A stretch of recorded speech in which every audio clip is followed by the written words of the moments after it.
கனவே எனக்கு கிருதி தினம் தினம் தினம் நான் எடுப்பேன் பாடல்கள் கோடி தினம் தொடுப்பேன் அன்பே உனையே நினைத்திருப்பேன்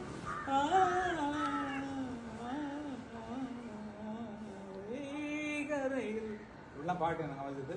நான் அந்த சைடில் இப்படி வளர்ந்தேன் எழுதியிருக்கேண்ணே. எல்லாமே எழுதப்படும். சும்மா வெறுமனே வந்து போற்றி புகழ்றோம் இல்லையா. பாரதி நீங்கள் வந்து படலாம். ஐயோ தாப்பர் இப்போ நினைச்சு பார்க்குறேன் என்ன போலித்தனமால எனக்கு வராது. நான் சொல்கிறது உங்களுக்கு புரியும். நான் வாழ சொல்ல தேவையில்லை.